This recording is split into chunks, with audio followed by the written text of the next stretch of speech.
பங்கன்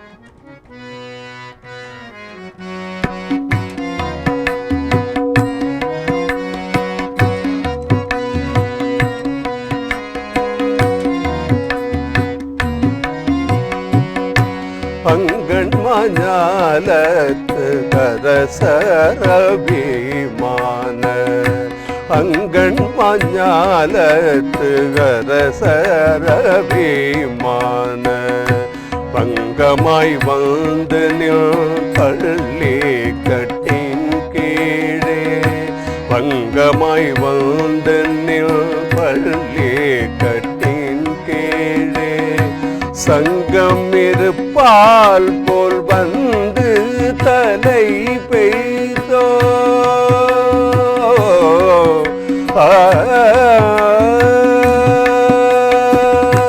சங்கம் இருப்பார் போல் வந்து தலை பெய்தோ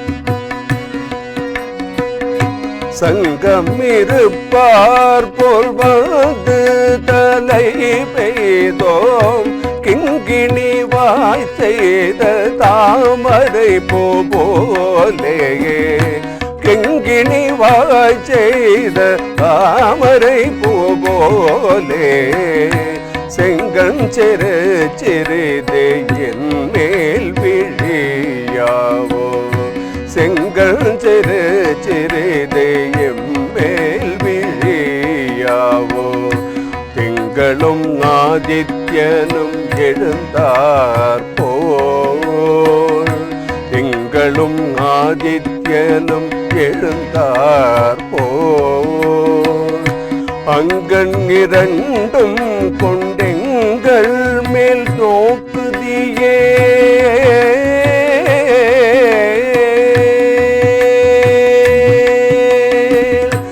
அங்கண் இரண்டும் கொண்டெங்கள் மேல் நோக்குதியேல்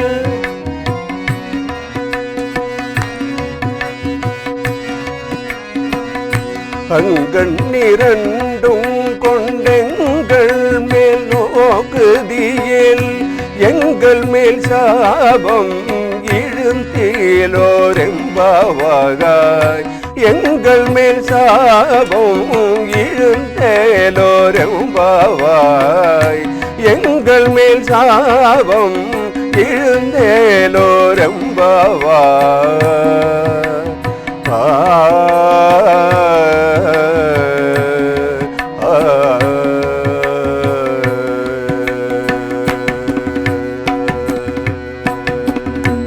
திருப்பாவை பாசுரம் எண் 22. அங்கண்மா ஞாலத்து அரசர் அபிமான பங்கமாய் வந்து நின் பள்ளிக்கட்டிற்கீழே சங்கம் இருப்பார் போல் வந்து தலை பெய்தோம் கிங்கினி வாய் செய்த தாமரை பூ போலே செங்கன் சிறுசிறிதே எம்மேல் விழியாவோ திங்களும் ஆதித்யனும் எழுந்தாற்போல் அங்கண் இரண்டும் கொண்டெங்கள் மேல் நோக்குதியேல் எங்கள் மேல் சாபம் இழிந்தேலோர் எம்பாவாய். சென்ற பாசுரத்திலே அடிபணியுமா போலே என்று இறைவனின் திருவடி பெருமைகளை கூறினாள். அவனை சரணடைந்தால் அவன் நம்முடைய தீவினைகளை எல்லாம் நீக்கி தூய்மையாக்கி கடைத்தேற்றுவான். இந்த பாடலிலே அவன் எப்படியாவது நம் பாவங்களை தீர்ப்பான் என்று கூறப்படுகிறது. இறைவனின் அருட்பார்வையே ஜீவன்களுடைய பாவங்களை போக்கும்.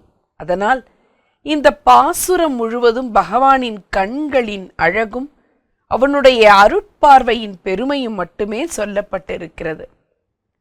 சென்ற பாசுரத்தில் பகைவர் தம் வலி தொலைந்து வந்து அடிபணிந்தார்கள். இதில் உள்ள அரசர்கள் இறைவனின் கல்யாண குணங்களை உணர்ந்து வந்து சேர்ந்தவர்கள். அதனால்தான் அவர்கள் நாட்டை அங்கண்மா ஞாலம் என்று ஆண்டாள் கூறியிருக்கிறாள். அவர்கள் செருக்கை விட்டவர்கள். அதனால்தான் பகவானின் பள்ளிக்கட்டில் அருகே செல்ல முடிந்திருக்கிறது என்பதையும் உணர்த்தியிருக்கும் நயத்தினை நாம் காண முடிகிறது. அபிமான பங்கம் என்றால் செருக்கு குறைதல் என்ற பொருள் மட்டுமல்லாமல் அபிமானம் என்றால் விருப்பம். அதாவது ஆசையும் பற்றும் என்று பொருள். பங்கம் பங்கமாய் இருப்பது பகவான் மீது கொண்ட மிகுந்த பங்கு காரணமாக என்ற பொருளையும் நாம் புரிந்து கொள்ள முடிகிறது. இறைவனை தனியே வழிபடுவது கூடாது. பொதுவாகவே இறைவனை கூட்டு வழிபாடு செய்வது என்பது இன்னும் சிறப்பினை அளிக்கும். பக்தர்களுடன் இணைந்துதான் வழிபட வேண்டும். இதனை உனக்கென்ன வேறுடையை என்ற இடத்திலும், வையத்து வாழ்வீர்கள் என்ற இடத்திலும், மாற்றார் வந்து பணியுமா போலே என்ற இடத்திலும் ஆண்டாள் கூறியிருப்பதை நாம் எடுத்துக்காட்டாக கொண்டு உணர முடியும். கூட்டமாக சேர்ந்து வழிபாடு செய்தால்தான் இறைவனின் அழகிய மேனியின் அழகையும் முழுமையாக ரசிக்க முடியும். சேர்ந்து பாடும்போதுதான் அவனுடைய கல்யாண குணங்களிலே மூழ்கி திளைக்க முடியும். தனியாக சென்றால் மனம் ஒரு விதத்திலே அலைப்பாயும். அதனால்தான் ஆண்டாள் மீண்டும் மீண்டும் கூட்டு வழிபாட்டை வற்புறுத்துகிறாள். இதனை சங்கம் என்ற சொல்லாலும் நாம் அறிய முடிகிறது. கோபம் வரும்போது கண்கள் அகலமாக விரியும், பார்வை நேர்கொண்ட பார்வையாக இருக்கும். ஆனால் காதல் பார்வையிலே பார்வை சிறிதே விரிந்து ஓரமாக பார்க்கும்.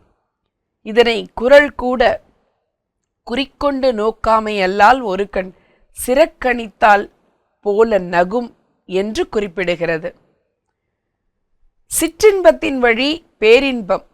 அதனால்தான் இறைவனின் அருட்பார்வையை பக்கவாட்டில் பார்க்கும் பார்வையை சிறு சிறிதே என்ற சொல்லால் எடுத்துரைக்கிறாள். யார் சிறு பார்வை பார்க்கிறார்களோ அவர்களுக்குத்தான் வெகு மகிழ்ச்சி ஏற்படும். அதனால் பக்தர்களை இறைவன் பக்கவாட்டிலே இருந்து அருட்பார்வையாக பார்ப்பதால் இறைவனுக்கு பேரின்பம் என்பதையும் கூட அவள் உணர்த்துகிறாள். திங்களும் ஆதித்யனும், அதெப்படி நிலவும் ஞாயிறும் இறைவன் கண்களுக்கு உவமையாக கூறப்பட்டிருக்கிறது. நிலவு என்பது குளிர்ச்சியானது, ஞாயிறு என்பது வெம்மையானது.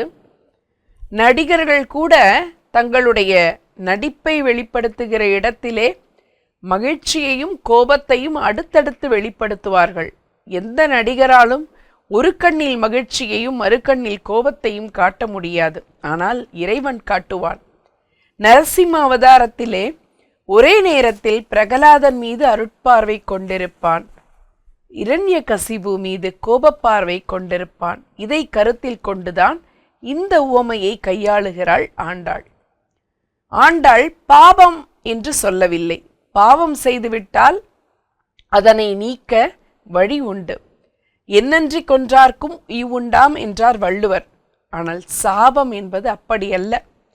மகான்களுக்கு நாம் தீமை செய்தால் அவர்களால் கொடுக்கப்படுவது சாபம். இதன் பலனை சாபம் பெற்றவர்கள் அனுபவித்தே ஆக வேண்டும். வழி வழியாக இதை புராணங்களும் இதிகாசங்களும் நமக்கு காட்டியிருக்கின்றன. இது தலையெழுத்து என்று நாம் உலக வழக்கில் சொல்லிக் கொண்டிருக்கிறோம். பகவான் தலையெழுத்தையே மாற்றிவிடுபவர்.